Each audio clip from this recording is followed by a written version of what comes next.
This short video is about rotten items, crappy items. I've got here a Draper angle grinder.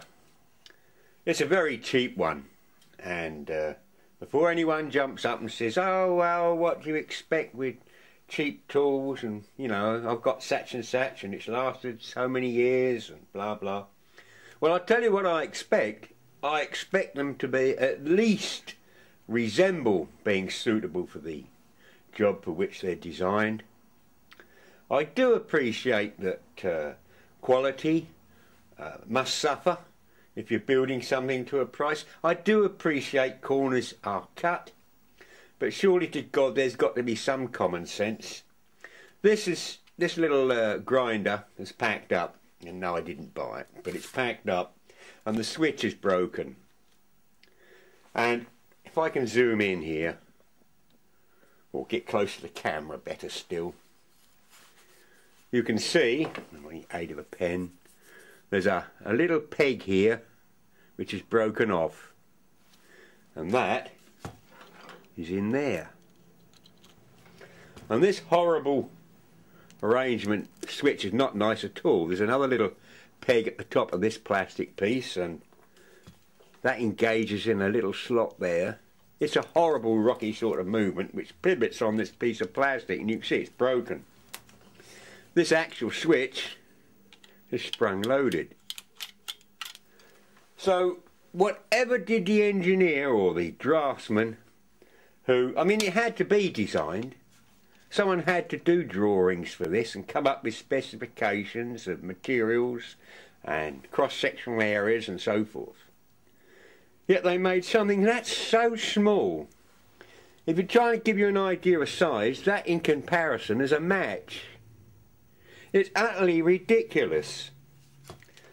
This design was sent to the die manufacturers who make the dies for the injection moulding process, and so it goes on. Surely along the line someone, a school kid would tell you that that isn't strong enough.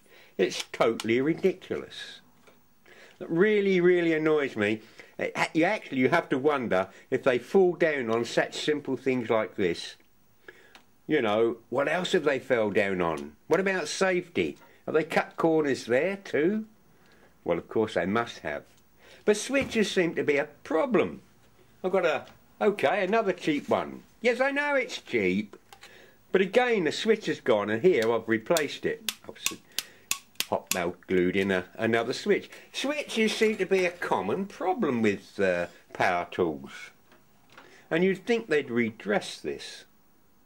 I went to a Black & Decker evening where a salesman was saying exploiting the virtues of Black & Decker and so forth, and towards the end there was a little seminar and question, and someone said, why is Black & Decker forever having switch problems? And of course the salesman was a bit taken back, and he says, well, they no particular issues there. He said, if there was, he says, our ordering and spares department would show this up on the computer. So a bit quiet, and someone else stood up and says, yeah, mine's gone wrong. And someone else, and mine. Another bloke said, well, you don't get this problem with Makita and the like. And the salesman sort of went a bit red and said, who? At this point there was a lot of hissing and booing. So all in all, this really annoys me, because this could have been avoided. And the actual cost of increasing that cross-sectional area to make that stronger is absolutely incalculable. It would have added absolutely nothing to the cost of that plastic component. You couldn't, with the best calculator in the world, calculate how much, if they did millions of these, that extra bit of plastic would not come to the smallest coin you can possibly think of. So it's totally ridiculous. This is just, there's nothing for it. It is poor design.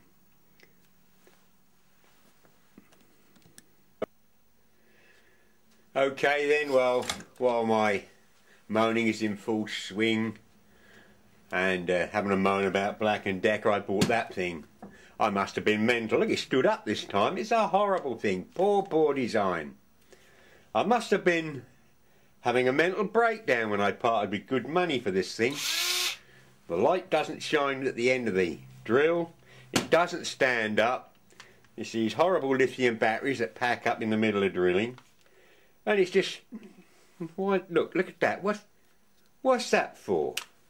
What does it do? Why even design a piece of plastic like that? Hasn't got one that side. Oh, it's horrible. Having said that, I'm not knocking Black & Decker. There's a Black & Decker electric drill. It's a D162. I've had it donkey's years. And absolutely no complaints whatsoever. So if they could make them then, why can't they make them now? Whilst on crappy designs, here's a little Bosch hedge cutter. It's awful. It's one of these battery things. Now Bosch, German engineers, generally considered good engineers. It's awful.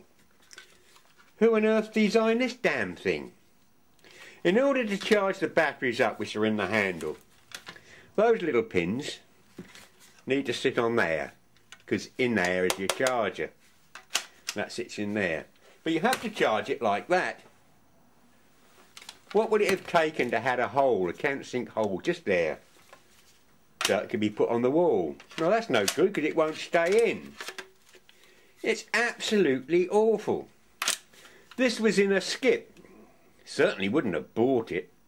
And I took it out the skip because I thought it was making the skip look untidy. That's where it's going back. It's not all moans and groans today. This little camera, I've shown this before, it's very badly scratched, as you can see. But it's a little Samsung i79. And I bought it a couple of quid from a boot sale. And I really like it. It's really good design. It has a good menu system. It's 7.2 megapixels. The lenses and microphone is covered up with a little video camera and voice recorder.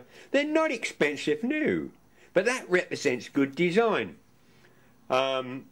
If you want a cheapo little compact, I can highly recommend it.